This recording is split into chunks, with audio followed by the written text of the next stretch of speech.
할렐루야, 서울드림교회 드림빌더스 예배 오신 여러분 주님의 이름으로 환영합니다. 네, 오늘도 우리가 각자의 자리에서 주님을 주목하며 주님의 이름을 부를 때 주님께서 우리와 함께 하시고 우리 예배 가운데 기름 부어주실 줄 믿습니다. 우리 다 같이 자리에서 일어나셔서 우리 함께 기도하심으로 우리 예배로 나아가겠습니다. 거룩하신 주님 감사합니다. 오늘도 우리를 예배할 수 있게 불러주시고 우리가 아버지의 이름을 부르게 하시니 감사합니다. 하나님, 우리가 간절히 바라옵기는 우리가 주님을 더욱더 사랑하기 원합니다. 하나님, 우리 삶이 더욱더 예수 그리스도를 닮아가기 원합니다. 이 시간 우리 가운데 임재하여 주시고 우리에게 말씀하여 주시옵소서. 우리가 그 말씀 앞에 순종하고 그 말씀으로 변화되어서 우리의 삶으로 온전히 주 앞에 예배 올려드리며 영광 돌릴 수 있는 그런 그리스도인 될 수 있게 이 시간 우리와 함께하여 주시옵소서. 오늘도 역사하실 주님을 기대합니다. 찬양합니다. 감사님을 예수 그리스도 이름으로 기도드립니다. 아멘. 오늘도 우리와 함께 하시며 예배가 주시는 예수 그리스도 우리 주님 안에 찬양합니다. 할렐루야.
찾으시고 우리의 죄를 사하신 주님, 우리 구주 예수 그리스도를 찬양합니다. 아멘. 할렐루야.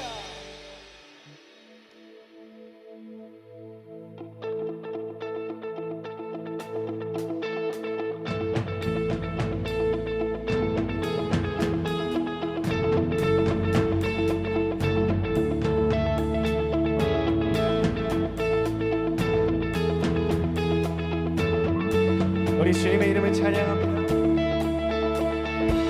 주 이름 찬양, 부유의 강물을 부요한 땅에 살 때에 주님 찬양해. 주 이름 찬양, 주 이름 찬양, 거치는 바다와 같은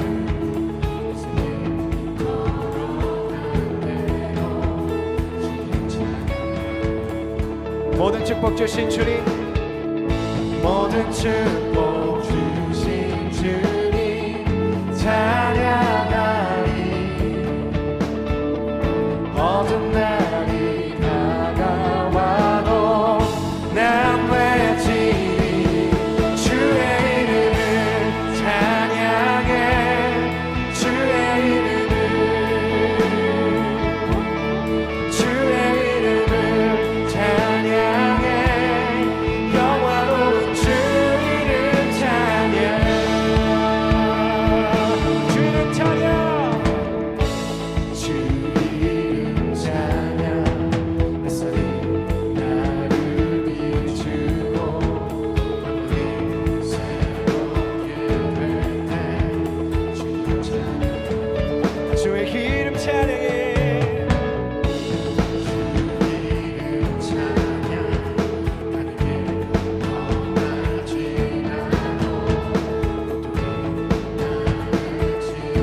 주님만을 찬양하겠습니다.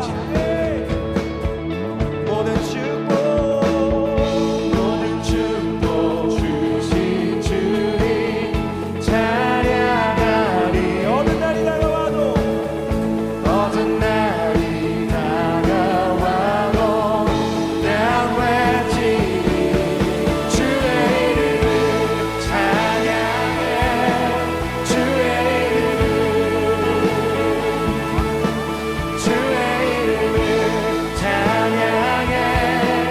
영화로운 주 이름 주의 그 이름 찬양해. 찬양해. 주의 이름을, 주의 그 이름 찬양해.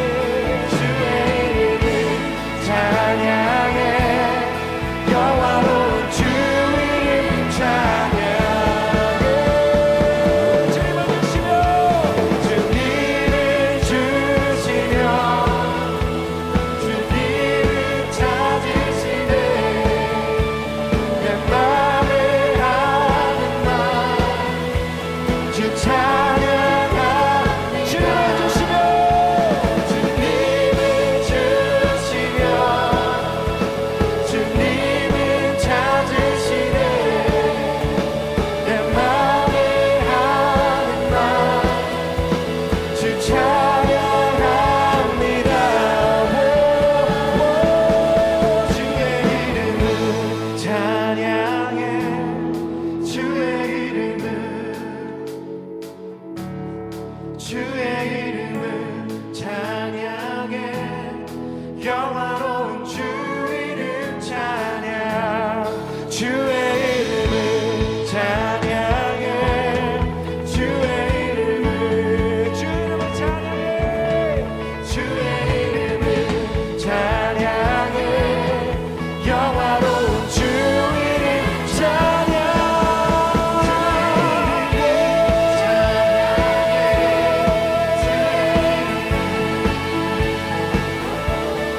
주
풍성한 그 유 예수 닮기를 내가 원하네 예수 닮기를 예수 보기를 예수만 높이길 내가 원하네 내 평생 소원 예수 닮기를 예수만 닮기를 내가 원하네.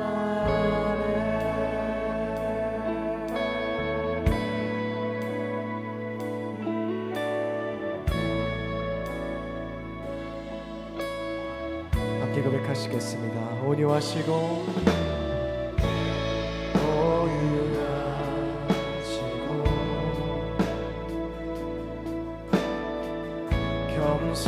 겸손하신 성품 예수 닮기를 내가 원하네 자비하시고 위로자 되신 주 위로자 되신 주 예수 닮기를 예수 닮기를 내가 원하네 예수 닮기를 예수 보기를 예수만 높이길 내가 원하네 내 평생 소원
사랑이 내려와 날 자유케 하셨네.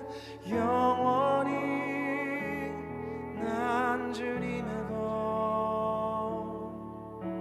산과 골짜기에서 내 영혼 노래하네. 영원히 난 주님의 것. 주 사랑이 내려와 날 자유케 하셨네. 영원히 난 주님의 것. 산과 골짜기에서 내 영혼 노래하네. 영원히 나 주님의 것. 그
아버지, 우리가 하나님께 드린 이 찬양의 고백이 우리 영혼의 신앙의 고백이 되게 하여 주시옵소서.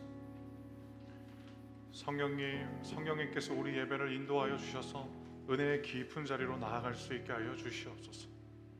예수님의 보혈로 말미암아 우리를 사로잡고 있는 모든 죄의 권세로부터 자유롭게 하여 주시옵소서. 코로나19로 인하여서 무너져 내린 우리 사회의 모든 영역들이 속히 회복될 수 있도록 주께서 이 코로나19를 종식시켜 주시옵소서. 우리 서울드림교회 선교지와 또 선교사님들을 위해서 기도합니다. 주님, 우리 사랑하는 선교사님들이 그 땅의 축복의 통로가 되게 하시고,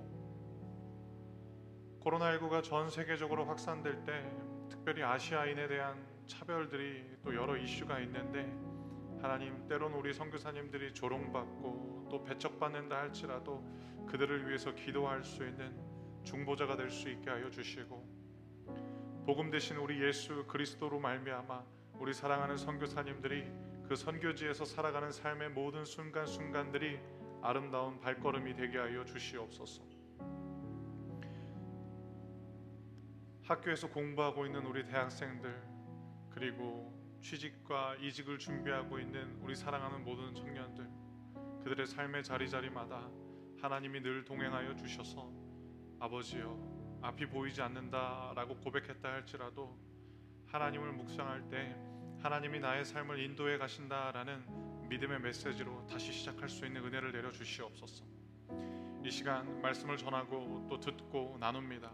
전하는 자의 연약함은 주께서 다 감춰주시고, 오직 말씀이신 주 예수 그리스도만이 주님을 예배하는 우리 사랑하는 모든 청년들과 모든 성도님들 마음에 더 가까이 찾아와 주시옵소서.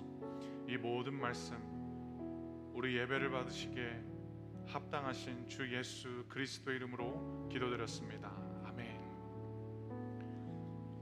우리 찬양을 받으신 주님께 감사의 박수를 드리겠습니다. 네, 저희 서울드림교회 청년부 예배에 나오신 우리 모든 분들 한 분 한 분 예수님의 이름으로 환영하고 축복합니다. 저희가 이 코로나19로 인해서 온라인 예배를 3월 1일 주일부터 시작했거든요. 벌써 이제 6월이 중순이 되었는데도 이 코로나19가 아직 종식되지 않아서 지금 계속 온라인으로 예배 드리고 있습니다. 그런데 저희 교회는 지금 어떠한 계획을 갖고 있냐면 7월 첫째 주부터 우리 성도님들과 또 차세대를 포함한 모든 세대들 성도님들을 현장 예배로 초대하려고 하고 있습니다. 생활 방역 수칙을 철저하게 준수하는 가운데 우리 성도님들을 예배 현장으로 초대하려고 하는데요. 성인 공동체 같은 경우는 한 달에 한 번 초대하고, 또 차세대는 기존 예배 인원의 4분의 1만 그렇게 초대하는 계획을 갖고 있어요.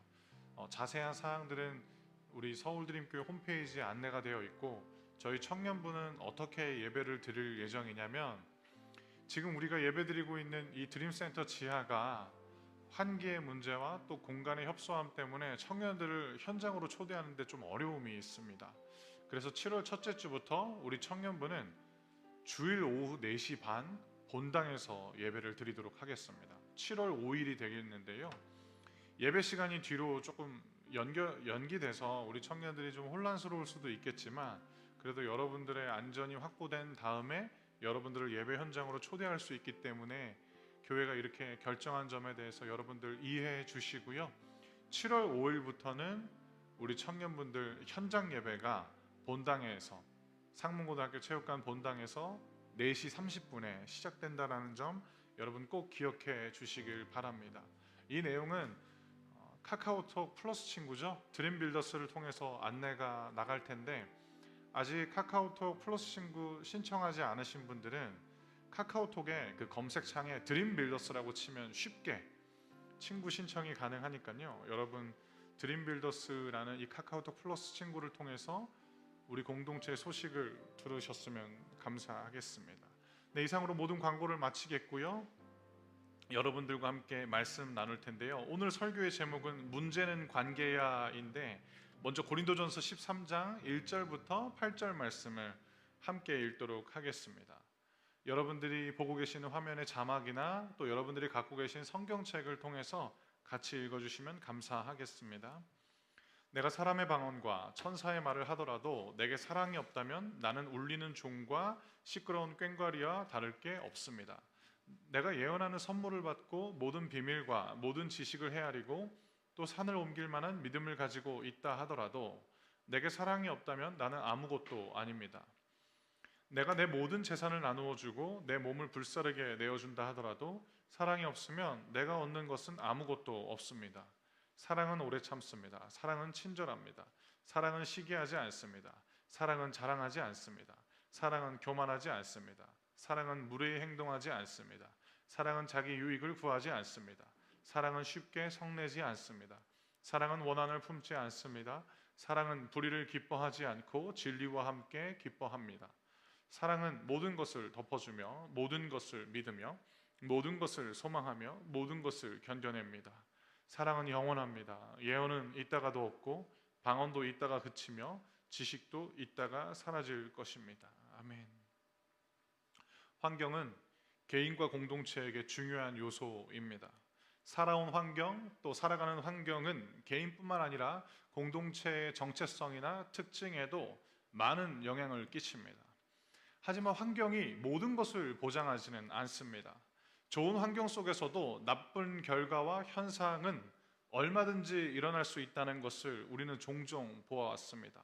성경에도 이런 모습이 나오는데요. 그 대표적인 장면이 바로 고린도 교회입니다. 즉 고린도전서에서 다루고 있는 이 고린도 교회의 모습이 좋은 환경에도 불구하고 좋지 않은 결과와 현상을 보여주는 장면이라는 겁니다.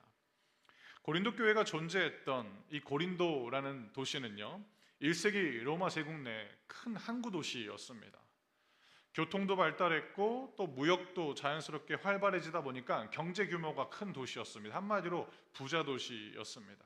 가끔씩 우리가 영화나 드라마를 보면 그 로마 시대의 웅장한 경기장이라든지 거대한 규모의 극장을 볼 수 있지 않습니까?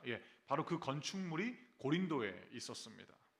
한마디로 이 고린도는 문화와 경제가 발달한 큰 도시이자 사람들이 살고 싶어하는 환경이 좋은 곳이었습니다. 바로 그곳에 세워진 교회가 이 고린도 교회였다라는 겁니다.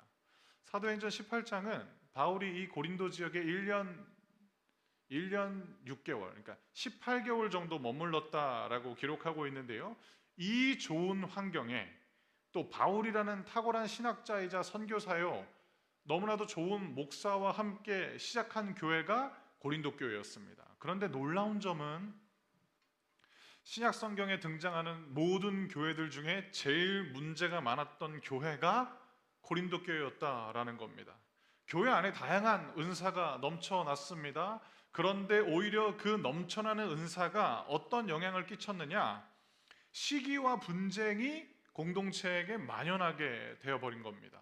세상과는 달라야만 교회인데 어쩌면 세상보다 더욱더 심각한 성적인 타락이 이 고린도 교회 안에 있었고요.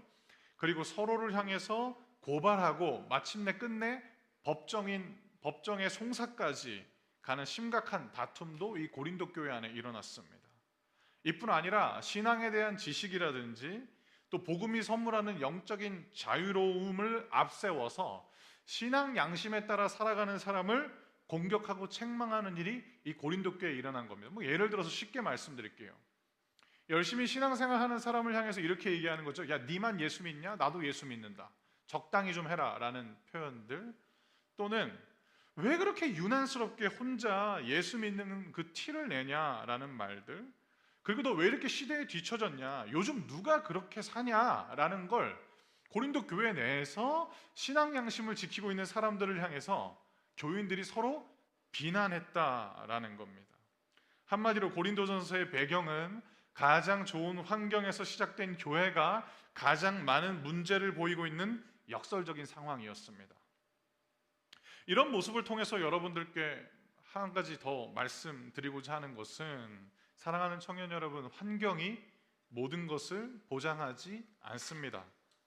그리고 환경이 모든 것을 결정하지도 못합니다. 환경은 그저 우리 삶에 주어지는 하나의 요소이고 또 반드시 바꿀 수 있는 것이 환경이기도 합니다.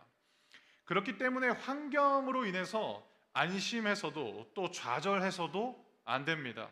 오히려 우리에게 필요한 것은 무엇이냐면 우리 환경을 이끄시고 변화시키시는 하나님의 뜻과 인도하심을 분별하고 신뢰하는 성경적인 신앙이 우리에게 필요한 것입니다. 이 믿음을 방해하는 가장 큰 장벽은 환경에 대한 막연한 환상입니다.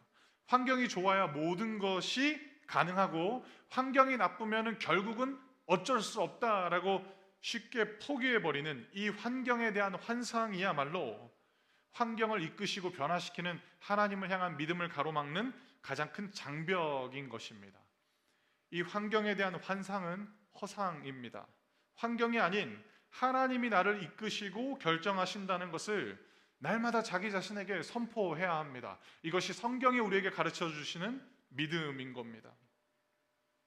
신학교를 가기 전에 제가 한동안 이런 생각에 사로잡혔는데요. 내가 목회자가 되어야겠다라는 꿈을 발견하고 어떤 마음이 저를 짓누르기 시작했냐면 부모님이 목회자인 친구들이 너무너무 부러웠던 것입니다. 부모님의 목회를 보면서 이 친구들은 참 많이 배우겠구나. 그리고 그 친구들이 누리고 있는 그 수많은 간접 경험들이 사역 현장에서는 정말 잘 사용되겠구나라는 부러움이 제 마음을 사로잡았습니다. 그래서 신학교를 갔습니다. 그리고 열심히 사역을 했습니다. 또 하나의 환경에 대한 환상이 제 마음에 사로잡았는데 그게 무엇이냐? 내가 목회자 자녀가 아니기 때문에 내가 훗날 만날 배우자는 목사님 딸이었으면 좋겠다라는 생각이 너무 많았던 거죠. 그래서 그 친구가 가졌던 그 수많은 간접 경험을 내가 좀 배워야겠다라는 생각이었습니다. 제가 이렇게 환경에 대해서 마음을 쏟고 있을 때 하나님은 생각지 못한 환경으로 저를 인도하셨고 하나님의 뜻을 이루어 가셨습니다. 첫 번째, 먼저 저희 부모님을 변화시키기 시작하셨습니다. 저희 부모님이 기도하는 부모님이 되어 가셨고 또 교회를 사랑하는 부모님으로 바뀌기 시작하셨습니다. 그래서 저는 저희 부모님께 목회자가 교회와 성도님들을 어떻게 대해야 되고 또 어떤 마음으로 성도님들께 다가가야 하는지 지금 배우고 있습니다. 부모님과의 대화와 만남은 저한테 기쁨이기도 하지만 소중한 목회 멘토링의 시간이기도 합니다. 성도님에게 배우는 목회자됨에 대한 그 가르침은 굉장히 유익합니다. 마음을 다잡게 될 뿐만 아니라 목회에 대한 순수한 열정도 다시 회복하게 됩니다. 그래, 목사는 이래야지 라는 걸 성도인 우리 부모님을 통해서 하나님이 말씀하시는 것을 경험하고 있는 것입니다. 사랑하는 아내를 만나고 지금 약 8년 동안의 결혼 생활을 이루고 있습니다. 아내는 목회자 딸이 아닙니다. 하나님 사랑하고 그저 저 한 사람 사랑해주고 저의 있는 그대로를 봐주는 아주 좋은 자매입니다. 그리고 우리 아내를 낳아주시고 길러주신 장인 장모님도 목회자가 아닙니다. 하지만 처가 식구들을 통해서 하나님은 저에게 행복하고 화목한 가정을 보여주셨고 또 나눠주셨습니다. 하나님께서 지금까지 인도해 오셨던 저의 환경에 오늘 아침에도 출근하면서 감사하고 참 만족했습니다. 그러면서 제가 배우고 깨닫게 된 것은 무엇이냐면 환경이 아닌 하나님께 나를 맡겨야 한다라는 겁니다. 그리고 환경보다 하나님을 주목해야 하는 믿음이 지금 나에게 필요하다라는 것을 배웠습니다. 여러분을 위해서도 같은 마음으로 기도할 것입니다. 환경이 아닌 하나님께 여러분을 맡기고 환경보다 하나님을 더욱더 주목할 수 있는 믿음을 달라고 여러분들을 위해서 기도할 것입니다. 이 은혜가 저와 여러분의 삶에 임하길 예수 그리스도의 이름으로 축복합니다. 이 좋은 환경 속에서 시작했지만 다양한 문제가 발생한 고린도 교회의 문제들에는 공통분모가 한 가지 있습니다. 그게 무엇이냐? 바로 관계입니다. 다양한 원인들이 있는 것처럼 보이지만 원인은 딱 하나였습니다. 문제는 관계였던 겁니다. 다양한 은사가 존재했지만 관계에 문제가 발생하자 다양함이 함께할 수 없는 다름이 돼버립니다. 그리고 다양함 속에서 풍성함 대신에 계급과 서열이 발생하기 시작합니다. 야, 네 은사가 별거 아니야. 내 재능이 더 높아 라는 그런 이야기들.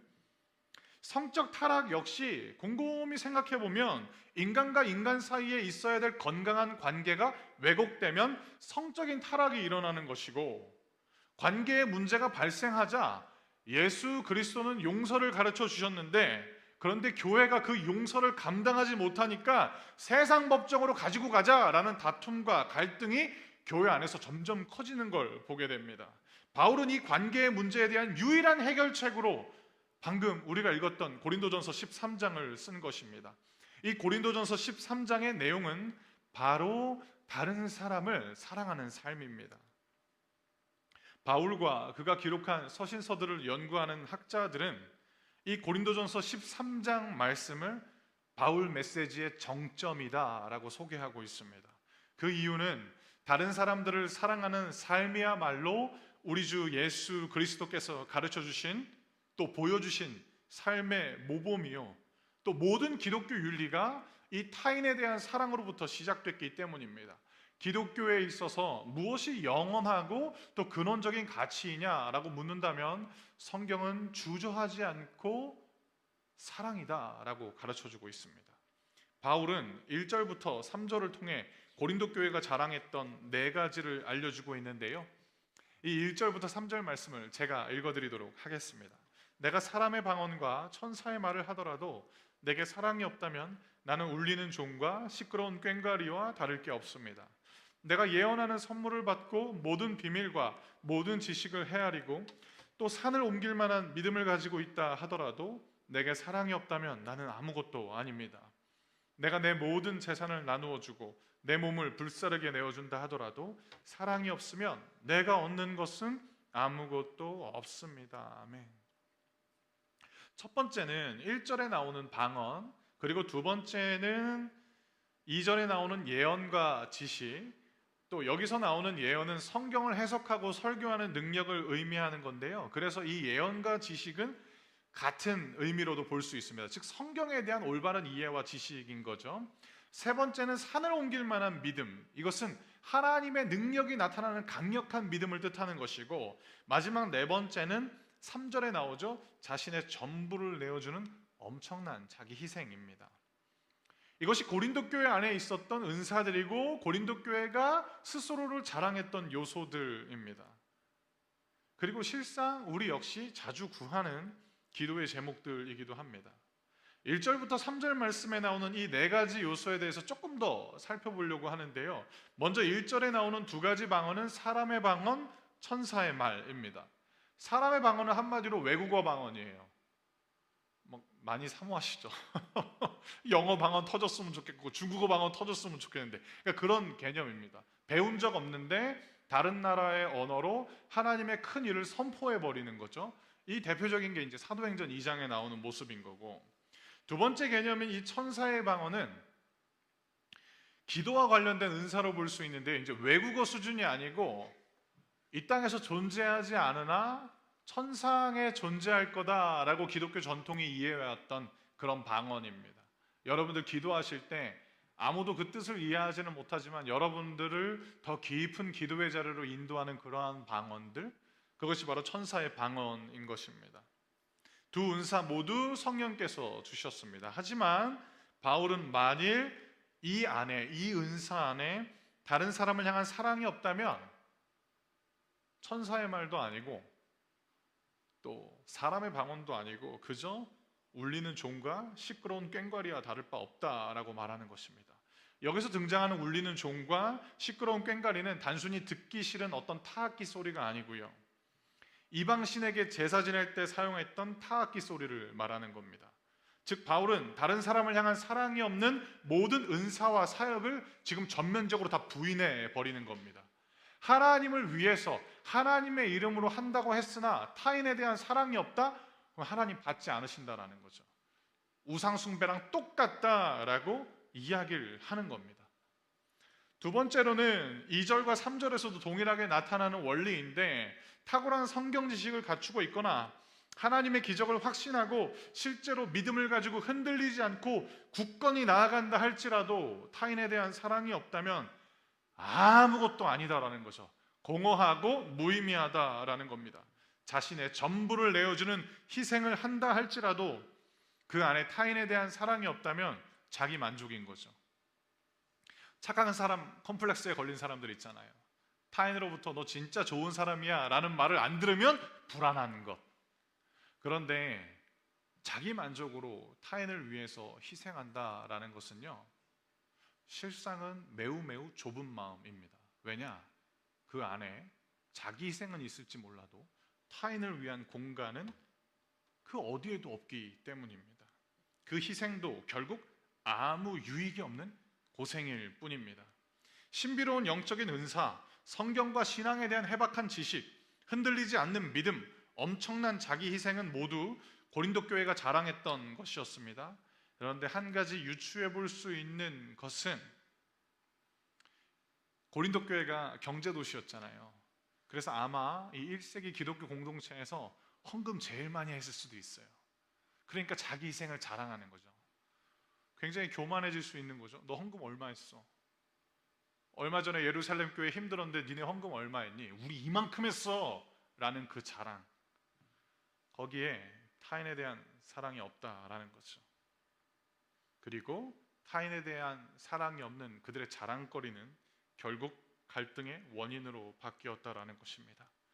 다른 사람에 대한 사랑이 없다면 자랑하는 그것들은 서로를 향한 비교의 기준으로 탈바꿈되게 되고, 다른 사람에 대한 사랑이 없다면 그 안에는 연합이 없기 때문에 남는 것은 시기와 다툼뿐이라는 것. 이것이 관계 속에서 일어나는 문제입니다. 사랑하는 청년 여러분, 그런데 우리가 꼭 주목해야 될 장면이 있습니다. 그것이 무엇이냐면, 바울은 지금 이 고린도전서 13장 1절부터 3절 말씀을 다른 사람을 찌르는 칼과 창으로 사용하지 않고 있다라는 겁니다. 철저하게 자기 자신에게 적용하고 있습니다. 자신을 성찰하기 위한 신앙의 거울로 이 말씀을 사용하고 있다는 걸 우리가 유념해서 봐야 됩니다. 즉, 바울은 이렇게 얘기하고 있습니다. 타인에 대한 사랑이 없다면 너는 아무것도 아니야 라고 말하지 않고요, 타인에 대한 사랑이 없다면 나는 아무것도 아닙니다 라고 지금 말하고 있는 것입니다. 학자들마다 이 고린도전서 13장의 말씀이 참 탁월하다라고 말하는 이유가 다양한데요, 어떤 사람은 바울의 수려한 문장과 표현력에 근거를 두기도 하고 논리적인 그의 설득력에 근거를 두기도 하지만, 저는 이 고린도전서 13장이 기독교 2000년 역사 가운데 사랑장으로 불리고 여전히 우리 마음에 깊은 울림을 주는 이유를 이렇게 꼽습니다. 다른 사람에 대한 사랑의 메시지를 다른 사람이 아닌 자기 자신에게 적용하고 있기 때문에 여전히 이 메시지는 교회를 향한 살아있는 하나님의 선한 영향력이 되는구나 라고 묵상해 봤습니다. 설교를 준비하다가 잠시 설교 준비를 멈추고요, 스스로에게 이런 질문을 해봤습니다. 실상 문제가 있는 건 고린도 교회인데 왜 바울은 먼저 자기 자신에게 사랑이 없는 메시지를 적용하고 있을까? 고린도 교회 성도들 그리고 다른 사람들을 사랑하기 때문에 지금 바울은 먼저 자기 자신을 돌아보고 있구나. 결국 다른 사람에 대한 사랑이 있어야만 자신을 먼저 돌아볼 수 있는 건강한 성찰을 우리가 소유할 수 있구나라고 생각하게 되었습니다. 우리가 우리 자신을 잘 돌아보지 않는 이유는 마음의 여유가 없다기보다는 어쩌면 타인에 대한 사랑이 없기 때문에 문제의 원인을 나로부터 찾을 생각을 안 하고 있지는 않은가라고도 생각해 봤습니다. 이 고린도전서 13장에 나타나는 사랑을 유심히 보면요, 단지 소유할 수 있는 어떤 단순한 개념은 아닙니다. 행동하고 살아가는 전반적인 태도가 바로 이 사랑입니다. 그 이유가 4절부터 7절 말씀에 나타나는데요, 이 사랑을 표현하는 15개의 단어가 모두 동사로 기록되어 있습니다. 바울은 행동하는 단어들인 이 15개의 동사를 통해서 다른 사람에 대한 사랑의 태도로 이 편지를 썼고요, 그리고 그 삶의 태도가 묻어나고 있기 때문에 여전히 이 고린도전서 13장은 관계의 문제를 해결할 수 있는 하나님의 대안인 것입니다. 15개의 동사를 제가 소개해 드릴게요. 4절부터 7절 말씀인데요. 이걸 읽어 드릴 테니까 눈으로 한번 확인해 보시겠어요? 사랑은 오래 참습니다. 사랑은 친절합니다. 사랑은 시기하지 않습니다. 사랑은 자랑하지 않습니다. 사랑은 교만하지 않습니다. 사랑은 무례히 행동하지 않습니다. 사랑은 자기 유익을 구하지 않습니다. 사랑은 쉽게 성내지 않습니다. 사랑은 원한을 품지 않습니다. 사랑은 불의를 기뻐하지 않고 진리와 함께 기뻐합니다. 사랑은 모든 것을 덮어주며 모든 것을 믿으며 모든 것을 소망하며 모든 것을 견뎌냅니다. 제가 방금 읽어드린 이 3절의 말씀은 15개의 동사로 이루어져 있는데 의도적으로 바울은 이 15개의 동사 모두를 현재형으로 사용하고 있습니다. 15개 중에 그 어떤 것도 미래형도 없고 과거형도 없습니다. 철저하게 바울은 다 현재형으로만 사용하고 있습니다. 저는 이 이유에 대해서 이렇게 해석하는데요. 우리 기독교인들이 이 땅에서 살아가는 동안 끝까지 지속해야 할 관계의 태도이기 때문에 그리스도인에게 다른 사람에 대한 사랑의 태도는 영원한 현재형인 것입니다. 사랑하는 청년 여러분, 이제 오늘 설교의 결론을 내리겠습니다. 다른 사람에 대한 사랑을 삶의 태도로 삼고 살아갈 때 우리 안에 생기는 여러 불안감이 존재할 수 있는데요. 그 삶에 대해서 내가 자신이 없을 수도 있어요. 아이고, 나도 살기 만만치 않은데 내가 다른 사람 먼저 배려하고 내가 다른 사람 위해서 희생하고 나는 늘 2번째, 3번째로 밀어놓는 게 만만치 않다라고 생각될 수도 있고요. 또 어떤 때는 이런 부담이 있을 수도 있어요. 그래, 내가 기독교인이니까 양보한다, 사랑한다. 근데 나는 누가 케어하나, 나는 누가 돌봐주나 라는 생각이 들 때도 있습니다. 그런데 성경에서도 또 여러 시대를 뛰어넘어서 사람들의 마음에 공감대를 형성하는 문학 작품들을 가만히 보면 사람이 후회하는 거에 있어서 공통점이 한 가지 있더라고요. 그게 뭐냐? 영원하지 않은 것을 위해 자신의 인생을 쏟아부으면 인간은 늘 후회하고 있는 걸 우리가 보게 됩니다. 즉 정말 후회 없는 의미 있는 인생을 살기 위해서는 영원한 가치를 향해 나아가야만 한다는 것을 성경도 물론 당연히 증거하고 있지만 인생의 많은 선배들이 그를 통해서 남기고도 있지 않습니까? 성경은 하나님의 영원한 가치가 사랑이라고 말씀하고 있는데요. 이 하나님의 영원한 가치인 고린도전서 13장 8절을 제가 읽어드리고 오늘 설교를 마치도록 하겠습니다. 사랑은 영원합니다. 예언은 있다가도 없고 방언도 있다가 그치며 지식도 있다가 사라질 것입니다. 자랑하는 모든 것들은 결국 영원하지 않았고요. 다른 사람에 대한 사랑만이 영원하다라는 것, 이것이 오늘 우리에게 주시는 하나님의 음성입니다. 이 사랑의 태도로 우리에게 주어진 관계의 여러 숙제들을 하나하나 해결해 나가는 저와 우리 사랑하는 청년분들시기 예수님의 이름으로 축복합니다. 제가 여러분들을 위해서 기도하고 하나님께 찬양 드리시면서 준비하신 예물 드리고 오늘 예배를 마치도록 하겠습니다. 제가 여러분들을 위해서 기도하겠습니다. 하나님, 함께 예배드리고 있는 우리 사랑하는 모든 성도님들을 주님 손에 올려드립니다. 성도입니다. 세대를 초월해서 예수 그리스도를 믿는 사람들을 향해서 예수께서는, 우리 하나님께서는 성도라고 말씀해 주셨습니다. 다른 사람을 향한 영원한 현재형의 사랑이 우리 안에 있기 때문에 세상과 다르게 하시고 세상과 구별되게 하여 주시옵소서. 많은 일보다 한 사람과의 관계가 때로는 우리에게 더 힘들 때가 많습니다. 하나님, 다른 사람을 사랑하는 이 사랑의 태도로 우리 앞에 있는 관계의 숙제들을 하나하나 해결할 수 있도록 하나님 우리에게 은혜 베풀어 주시옵소서. 이 모든 말씀, 우리에게 모든 것을 내어주시면서 사랑을 가르쳐 주신 예수 그리스도 이름으로 기도드렸습니다. 아멘. 이 시간 함께 찬양하시면서 준비하신 예물 드리도록 하겠습니다.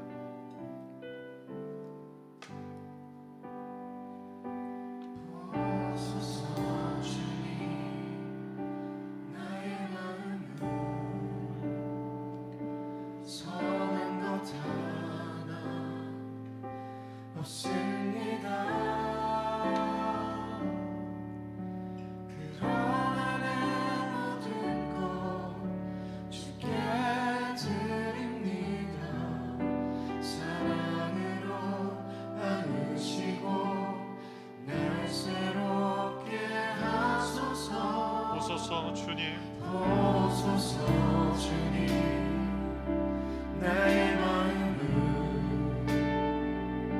선한 것 하나 없습니다. 그러나 내 모든 것 주께 드립니다. 사랑으로 나누시고 날 새롭게 하소서. 주님 마음 내게 주소서. 주님 마음 내게 주소서. 내 아버지 주님 마음 내게 주소서. 나를 향하신 주님의 뜻이 이루어지도록 주님 마음 내게 주소서. 주님 마음 내게 주소서.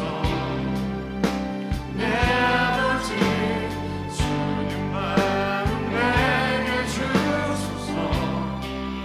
나를 향하신 주님의 뜻이 이루어지도록 주님 마음 마지막으로 고백합니다. 주님 마음 내게 주소서. 주님 마음 내게 주소서. 내 아버지 주님 마음 내게 주소서. 나를 향하신 주님의 뜻이 이루어지도록 주님 마음 내게 주소서. 예수님, 우리에게 주님의 마음을 주시옵소서.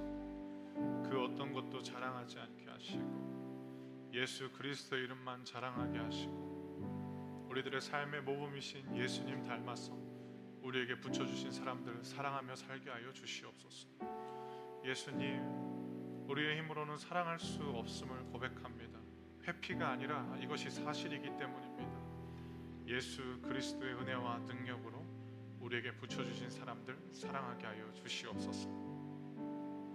지금은 우리 주 예수 그리스도의 은혜와 하나님의 크신 사랑과 성령님의 교통하심이 문제가 여러 곳에서 뻥뻥 터지는 줄 알았는데 실상은 관계에 있었다는 것을 우리가 깨닫게 되었습니다. 예수님, 다른 사람을 향한 사랑하는 마음으로 그 관계의 숙제를 풀어갈 수 있도록 우리와 동행하소서. 우리와 함께 하시고 예수 그리스도의 능력으로 사랑하게 하소서. 다름을 넘어서 다양성을 추구할 수 있게 하여 주시옵소서라고 고백하는 우리 사랑하는 모든 청년들 머리 위에, 그리고 지금도 온 세상에서 참 사랑이신 주 예수 그리스도 이름 증거하고 있는 선교사님들의 사역과 그 모든 가정들 위에 이제로부터 영원까지 함께 있으시기 간절히 축원하옵나이다. 아멘.